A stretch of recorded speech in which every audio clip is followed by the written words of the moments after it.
दोस्तों, इजराइल के हवाई हमलों से ईरान का कुछ नहीं बिगड़ने वाला, बल्कि ईरान अगर अपनी हाइपरसोनिक मिसाइलें इजराइल पर ऐसे ही मारता रहा तो इजराइल का बहुत बड़ा नुकसान हो रहा है। ऐसा इसलिए और मोहब्बत की हुंदी चले जी नू जी हुंदी। Guys welcome back to the channel. की हाल चाल सारे ठीक ठाक हो? मैं भी बहुत ਵਧੀਆ, ਥੈਂਕਸ ਫॉर ਆਸਕਿੰਗ। ਸੋ ਅੱਜ ਆਪਾਂ ਦੇਖਾਂਗੇ ਇੱਕ ਵੀਡੀਓ ਜਿਹਦੇ ਵਿੱਚ ਗੱਲ ਕਰਾਂਗੇ ਕਿ ਕਿਸ ਤਰ੍ਹਾਂ ਅਮਰੀਕਾ ਨੇ ਇਸ ਇਜ਼ਰਾਈਲ ਤੇ ਈਰਾਨ ਦੀ ਜੋ ਵਾਰ ਚੱਲ ਰਹੀ ਹੈ ਉਹਦੇ ਵਿੱਚੋਂ ਆਪਣਾ ਪੱਲਾ ਝਾੜ ਲਿਆ ਤੇ ਕਿਹਾ ਕਿ ਮੈਂ 14 ਦਿਨ ਦੇ ਬਾਅਦ ਹੀ ਕੋਈ ਗੱਲਬਾਤ ਕਰੂੰਗਾ। ਹਾਲਾਂਕਿ 14 ਦਿਨਾਂ ਤੱਕ ਤਾਂ ਇਹ ਡਿਸਾਈਡ ਵੀ ਹੋ ਜਾਊਗਾ ਕਿ ਕੌਣ ਜਿੱਤਿਆ ਕੌਣ ਹਾਰਿਆ, ਕਿਹਦਾ ਕਿੰਨਾ ਨੁਕਸਾਨ ਹੋਇਆ, ਜਾਂ ਹੋ ਸਕਦਾ 14 ਦਿਨਾਂ ਤੋਂ ਪਹਿਲਾਂ ਹੀ ਜਿਹੜੀ ਇਹ ਕੋਈ ਸੀਜ਼ ਫਾਇਰ ਲੱਗ ਜੇ ਤੇ ਇਹ ਜਿਹੜੇ ਹਮਲੇ ਹੈ ਇੱਕ ਦੂਜੇ ਦੇ ਉੱਤੇ ਬੰਦ ਹੋ ਜਾਣ। ਆਪਾਂ ਹਮੇਸ਼ਾ ਇੱਕੋ ਹੀ ਚੀਜ਼ ਪ੍ਰਮੋਟ ਕੀਤੀ ਹੈ ਤੇ ਉਹ ਹੈ ਪੀਸ, ਤੇ ਹਮੇਸ਼ਾ ਹੀ ਕਹੀਦਾ ਸੇ ਨੋ ਟੂ ਵਾਰ, ਕਿਉਂਕਿ ਹਰ ਇੱਕ ਮਸਲੇ ਦਾ ਹੱਲ ਟੇਬਲ ਟਾਕ ਹੀ ਹੁੰਦਾ ਤੇ ਜੰਗ ਦਾ ਕਿਸੇ ਨੂੰ ਵੀ ਨੁਕਸਾਨ ਨਹੀਂ ਹੁੰਦਾ, ਕਿਸੇ ਵੀ ਦੇਸ਼ ਦੀ ਹਾਰ ਜਾਂ ਜਿੱਤ ਨਹੀਂ ਹੁੰਦੀ। ਜੰਗ ਦਾ ਇੱਕ ਹੀ ਜੋ ਉਹਦਾ ਫਾਈਨਲ ਆਊਟਪੁੱਟ ਹੁੰਦੀ ਹੈ ਤੇ ਉਹ ਹੁੰਦੀ ਹੈ ਤਬਾਹੀ। ਸੋ ਦੈਟਸ ਵਾਈ ਅਸੀਂ ਹਮੇਸ਼ਾ ਹੀ ਕਹਿੰਦੇ ਹਾਂ ਕਿ ਪੀਸ ਹੀ ਜੋ ਇੱਕ ਸੋਲਿਊਸ਼ਨ ਹੋਣਾ ਚਾਹੀਦਾ। ਸੋ ਅੱਜ ਦੀ ਇੱਕ ਵੀਡੀਓ ਦੇਖਦੇ ਹਾਂ, ਉਹਦੇ ਵਿੱਚ ਆਪਾਂ ਨੂੰ ਹੋਰ ਕੀ ਕੁਝ ਜਾਣਨ ਦਾ ਮੌਕਾ ਮਿਲਦਾ ਉਹ ਦੇਖਦੇ ਹਾਂ। ਐਂਡ ਇੱਕ ਛੋਟਾ ਜਿਹਾ ਡਿਸਕਲੇਮਰ ਇਹ ਕਿ this is the reaction channel, ਠੀਕ ਹੈ। ਮੈਂ ਕੋਈ ਐਕਸਪਰਟ ਨਹੀਂ ਹੈਗਾ ਇਹਨਾਂ ਟੌਪਿਕਸ ਦਾ, ਠੀਕ ਹੈ। ਸੋ ਹੋ ਸਕਦਾ ਮੈਂ ਕੋਈ ਗਲਤ ਵੀ ਬੋਲਦਾ ਤੇ ਬਾਕੀ ਜੋ ਵੀ ਹੋ, ਕਈ ਵਾਰੀ ਇਹ ਵੀ ਹੋ ਸਕਦਾ ਕਿ ਤੁਹਾਨੂੰ ਮੇਰੇ ਥਰੂ ਕੋਈ ਨਵੀਂ ਗੱਲ ਪਤਾ ਲੱਗੇ ਤੇ ਤੁਸੀਂ ਵੀ ਕਮੈਂਟ ਕਰਕੇ ਜ਼ਰੂਰ ਦੱਸ ਕੇ ਜਾਇਆ ਕਰੋ ਐਂਡ ਕਰੈਕਟ ਕਰ ਜਾਇਆ ਕਰੋ ਜੇ ਕਿਤੇ ਕੁਝ ਗਲਤ ਹੋਵੇ, ਠੀਕ ਹੈ। ਐਂਡ ਇੱਕ ਤਰ੍ਹਾਂ ਦਾ ਇਹ ਡਿਸਕਸ਼ਨ ਪਲੇਟਫਾਰਮ ਹੈ ਜਿੱਥੇ ਆਪਾਂ ਗੱਲਬਾਤ ਕਰ ਸਕਦੇ ਹਾਂ, ਠੀਕ ਹੈ। ਕੋਈ ਵੀ ਸਵਾਲ ਚੱਕ ਸਕਦੇ ਹਾਂ ਤੇ ਉਹਦਾ ਜਵਾਬ ਲੈ ਸਕਦੇ ਹਾਂ। ਸੋ ਕमेंट जरूर करके जाओ। देखते हैं आज वीडियो। दोस्तों, इजराइल के हवाई हमलों से ईरान का कुछ नहीं बिगड़ने वाला, बल्कि ईरान अगर अपनी हाइपरसोनिक मिसाइलें इजराइल पर ऐसे ही मारता रहा तो इजराइल का बहुत बड़ा नुकसान हो रहा है। ऐसा इसलिए क्योंकि इजराइल की ज्यादातर आबादी जो है वो उसके 4-5 बड़े शहरों में रहती है, जबकि ईरान का फैलाव इजराइल के मुकाबले कई गुना अधिक है और इजराइल के पास इतने संसाधन नहीं है कि वो ईरान के सभी शहरों तक पहुंच पाए। दोस्तों, एक तरफ इजराइल ईरान में घुसकर उसके न्यूक्लियर ठिकानों, सैन्य अड्डों पर हमला कर रहा है और ईरान अपनी कम क्षमता वाली मिसाइलों को ही इजराइल की ओर भेज रहा है। ईरान के लिए बहुत आसान है कि वो भी इजराइल के परमाणु ठिकानों पर हमला कर दे। ये कोई रहस्य नहीं है कि इजराइल के डिमोना न्यूक्लियर प्लांट में ही पर्याप्त मात्रा में न्यूक्लियर मटेरियल मौजूद है जिसका इस्तेमाल परमाणु हथियार बनाने में हो सकता है, लेकिन ईरान अभी ऐसा कर नहीं रहा है।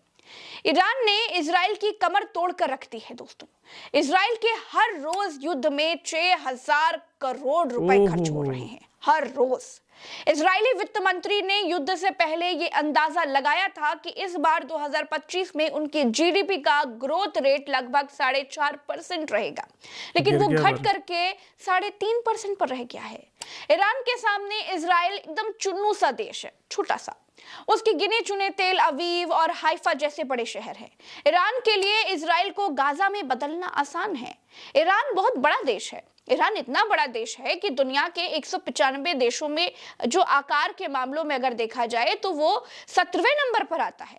ईरान और इजराइल के युद्ध में सबसे बड़ा अंतर यह है कि इजराइल अमेरिकी फाइटर जेट से ईरान पर हमला कर रहा है और ड्रोन हमले कर रहा है, जबकि ईरान के पास बैलिस्टिक मिसाइलों का इतना बड़ा जखीरा है कि वो इजराइल पर उससे मिसाइलें चला रहा है, जैसे फतेह और फतेह मिसाइल ਦਾ ਆਈ ਥਿੰਕ ਪਾਕਿਸਤਾਨ ਤੋਂ ਈਰਾਨ ਨੇ ਖਰੀਦੀ ਹੈ ਨਾ। ਐਂਡ ਜਿਹੜੀ ਆਪ ਇੱਕ ਫੋਟੋ ਦੇਖ ਰਹੇ ਹੈ ਨਾ, ਇਹ ਕਲਸਟਰ ਬੋਮਸ ਦੀ ਇੱਕ ਮਿਸਾਈਲ ਹੁੰਦੀ ਹੈ। ਕਲਸਟਰ ਬੋਮਸ ਉਹ ਹੁੰਦੇ ਆ ਕਿ ਜਦੋਂ ਇਹ ਕਿਸੇ ਦੇਸ਼ 'ਤੇ ਸਿੱਟੇ ਜਾਂਦੇ ਆ ਨਾ ਤਾਂ ਇਹ ਘੱਟੋ ਘੱਟ ਇੱਕੋ ਮਿਸਾਈਲ ਦੇ ਵਿੱਚ 100 ਜਾਂ 150 ਬੰਬ ਹੁੰਦੇ ਆ, ਜਾਂ ਤਾਂ ਇੱਕੋ ਵਾਰੀ ਫਟ ਜਾਂਦੇ ਆ, ਪਰ ਕੁਝ ਬੰਬ ਨਹੀਂ ਵੀ ਫਟਦੇ ਤੇ ਉਹ ਉੱਥੇ ਜਿਵੇਂ ਡਿੱਗ ਪੈਂਦੇ ਤਾਂ ਇੱਕ ਦਿਨ ਬਾਅਦ 2 ਦਿਨ ਬਾਅਦ ਫਿਰ ਉਹ ਹੌਲੀ ਹੌਲੀ ਫਟਦੇ ਰਹਿੰਦੇ ਆ। ਕਈ ਵਾਰੀ ਜੰਗ ਖਤਮ ਵੀ ਹੋ ਜਾਂਦੀ ਹੈ, ਫਿਰ ਵੀ ਇਹ ਜਿਹੜੇ ਵਿਸਫੋਟ ਹੁੰਦੇ ਰਹਿੰਦੇ ਆ, ਠੀਕ ਹੈ। ਸੋ ਇਹ ਬੜੇ ਖਤਰਨਾਕ ਤੇ ਮਤਲਬ ਭੈੜੀ ਚੀਜ਼ ਹੈ, ਬਹੁਤ ਭੈੜੀ ਚੀਜ਼ ਹੈ ਇਹ। ਸੋ ਇਹ ਬੈਨ ਹੈ ਇਹ ਵੈਸੇ ਤਾਂ ਪੂਰੇ ਵਰਲਡ ਵਾਈਡ ਇਹਨੂੰ ਬੈਨ ਕੀਤਾ ਗਿਆ, ਇਸ ਮਿਸਾਈਲ ਨੂੰ, ਜਿਹੜੀ ਕਲਸਟਰ ਬੋਮਸ ਦੀ ਮਿਸਾਈਲ ਹੁੰਦੀ ਹੈ। ਪਰ ਇਜ਼ਰਾਈਲ, ਈਰਾਨ ਤੇ ਅਮਰੀਕਾ ਇਹਨਾਂ ਨੇ ਜਿਹੜਾ ਸਾਈਨ ਨਹੀਂ ਕੀਤੇ ਹੋਏ ਉਸ ਡਾਕੂਮੈਂਟ 'ਤੇ, ਕਿਉਂਕਿ ਇਹ ਉਹ ਜਦੋਂ ਬੈਨ ਹੁੰਦਾ ਤਾਂ ਫਿਰ ਸਾਰੀਆਂ ਕੰਟਰੀਜ਼ ਦੇ ਸਾਈਨ ਹੁੰਦੇ ਆ, ਪਰ ਇਹਨਾਂ ਨੇ ਸਾਈਨ ਨਹੀਂ ਕੀਤੇ ਤੇ ਇਹ ਹੁਣ ਈਰਾਨ ਇਹੀ ਯੂਜ਼ ਕਰ ਰਿਹਾ ਇਜ਼ਰਾਈਲ 'ਤੇ। मिसाइल, क्लस्टर बम, इन सब का इस्तेमाल कर रहा है।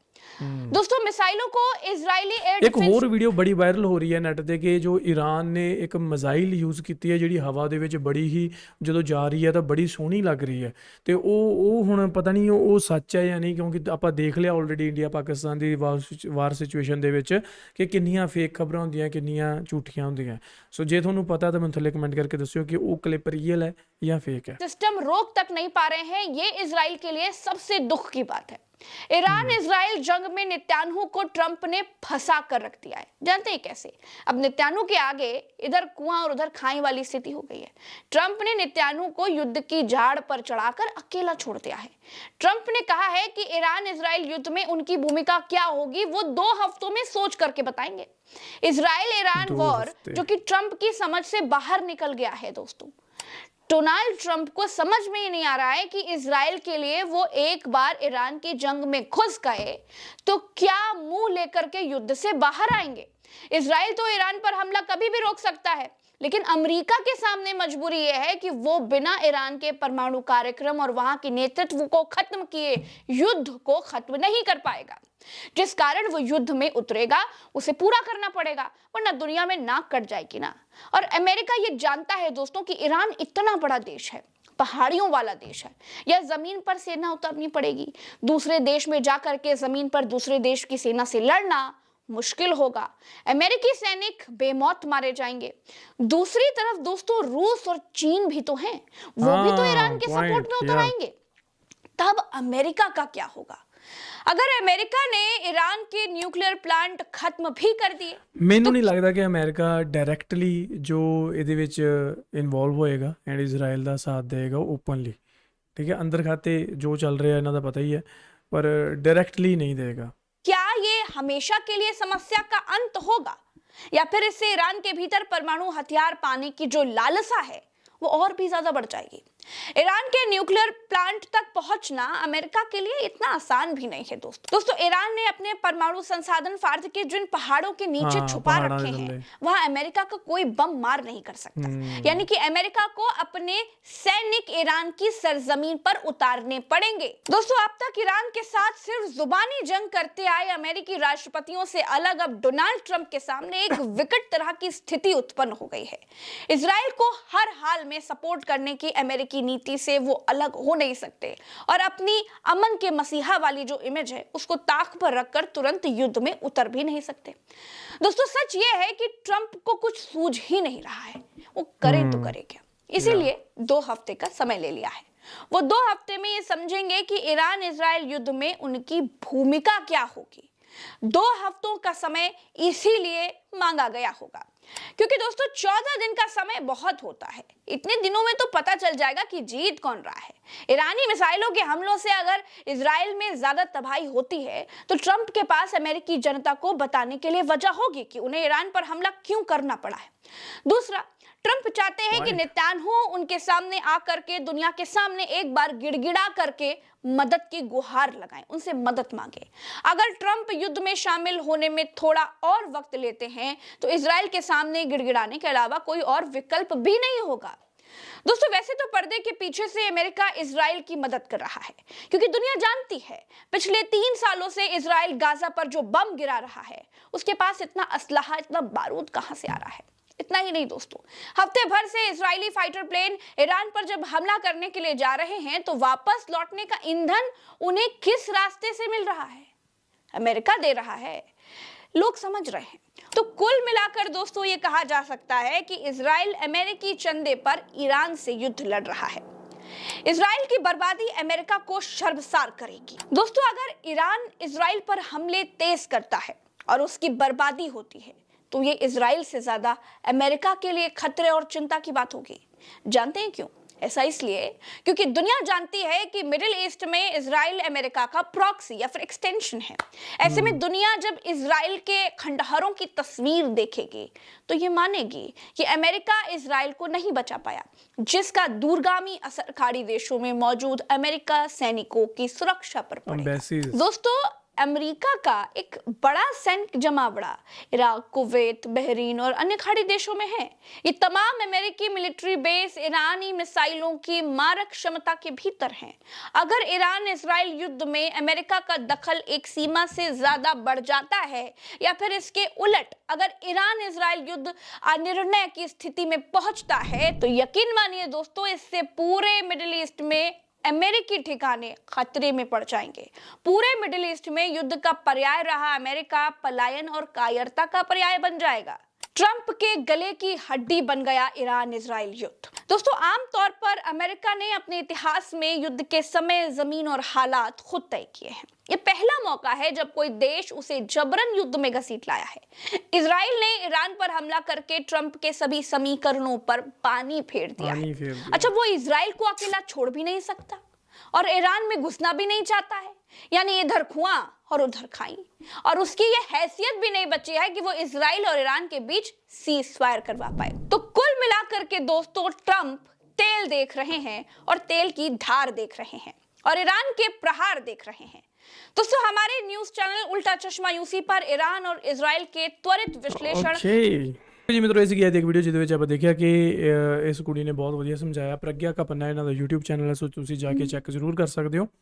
ਐਂਡ ਜੋ ਇਹ ਸਿਚੁਏਸ਼ਨ ਬਣੀ ਹੈ ਇਹਦੇ ਵਿੱਚ ਦੇਖੋ ਕਾਫੀ ਸਾਰੇ ਜਿਹੜਾ ਜਾਨੀ ਨੁਕਸਾਨ ਹੋ ਚੁੱਕਿਆ, ਕਾਫੀ ਸਾਰਾ ਮਾਲੀ ਨੁਕਸਾਨ ਹੋ ਚੁੱਕਿਆ। ਸੋ ਦੇਖੋ, ਜੰਗਾਂ ਬਈ ਇੱਦਾਂ ਹੀ ਨਹੀਂ ਲੜੀਆਂ ਜਾਂਦੀਆਂ, ਬਹੁਤ ਕੋਸਟਲੀ ਪੈਂਦੀਆਂ। ਜਿਵੇਂ ਕਿ ਕਿਹਾ ਗਿਆ ਕਿ ਇਜ਼ਰਾਈਲ ਨੂੰ ਹਰ ਰੋਜ਼ ਦਾ 6000 ਕਰੋੜ ਰੁਪਇਆ ਖਰਚ ਕਰਕੇ ਉਹ ਜੰਗ ਜਿਹੜਾ ਲੜ ਰਿਹਾ। ਸੋ ਮੈਨੂੰ ਨਹੀਂ ਲੱਗਦਾ ਕਿ ਇਹ ਜੰਗ ਜਿਹੜੀ ਹੈ ਜ਼ਿਆਦਾ ਦੇਰ ਤੱਕ ਚੱਲੂਗੀ ਹੋਰ, ਅਤੇ ਜਲਦੀ ਹੀ ਇਹਦਾ ਕੋਈ ਨਿਰਣੇ ਇਹਨਾਂ ਨੂੰ ਲੈਣਾ ਪੈਣਾ, ਕਿਉਂਕਿ ਵਿੱਚ ਇੱਕ ਹੋਰ ਕੰਟਰੀ ਹੈ, ਠੀਕ ਹੈ। ਐਂਡ ਇਜ਼ਰਾਈਲ ਟੂ ਈਰਾਨ ਬਹੁਤ ਵੱਡਾ ਇੱਕ ਸਫ਼ਰ ਤੈਅ ਕਰਕੇ ਜਿਹੜਾ ਇਜ਼ਰਾਈਲ ਦੇ ਜਿਹੜੇ ਏਅਰਕ੍ਰਾਫਟਸ ਆ ਉਹਨਾਂ ਨੂੰ ਜਾਣਾ ਪੈਂਦਾ, ਠੀਕ ਹੈ। ਦੂਜੀ ਤਰਫ ਜੋ ਈਰਾਨ ਹੈ, ਈਰਾਨ ਆਪਣੀਆਂ ਮਿਜ਼ਾਈਲਾਂ ਯੂਜ਼ ਕਰ ਰਿਹਾ।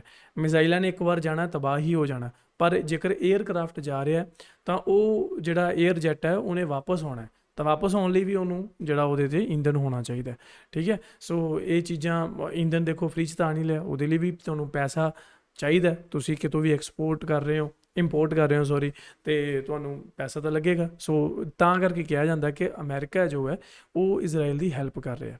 ਤੁਹਾਨੂੰ ਕੀ ਲੱਗਦਾ ਇਹਦੇ ਬਾਰੇ ਮੈਨੂੰ ਥੱਲੇ ਕਮੈਂਟ ਕਰਕੇ ਜ਼ਰੂਰ ਦੱਸਿਓ।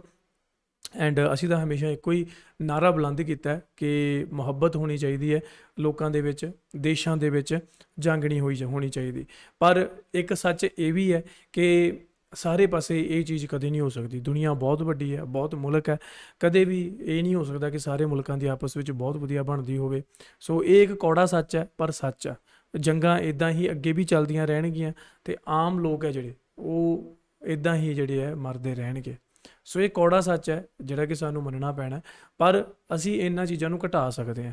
ਐਂਡ ਇੱਕ ਇਨਸਾਨੀਅਤ ਦੇ ਨਾਤੇ ਅਸੀਂ ਆਪਣੀ ਸਹਾਨੁਭੂਤੀ ਜਾਂ ਆਪਣਾ ਇੱਕ ਸਿੰਪਥੀ ਜਾਂ ਇੱਕ ਅਸੀਂ ਪ੍ਰੇ ਕਰ ਸਕਦੇ ਹਾਂ ਉਸ ਰੱਬ ਨੂੰ ਕਿ ਕਿਸੇ ਵੀ ਆਮ ਨਾਗਰਿਕ ਦੀ ਜਿਹੜੀ ਜਾਨ ਇੱਦਾਂ ਨਾ ਜਾਵੇ, ਹੈ ਨਾ। ਅਤੇ ਬਾਕੀ ਜੋ ਇਜ਼ਰਾਈਲ ਨੇ ਗਜ਼ਾ ਦੇ ਵਿੱਚ ਕੀਤਾ, ਪੈਲੇਸਟੀਨ ਦੇ ਵਿੱਚ ਕੀਤਾ, ਅਤੇ ਉਹ ਨਾਕਾਬਿਲਯੋਗ ਹੈ, ਠੀਕ ਹੈ, ਉਹਦੀ ਕੋਈ ਤਾਰੀਫ ਨਹੀਂ ਹੈ।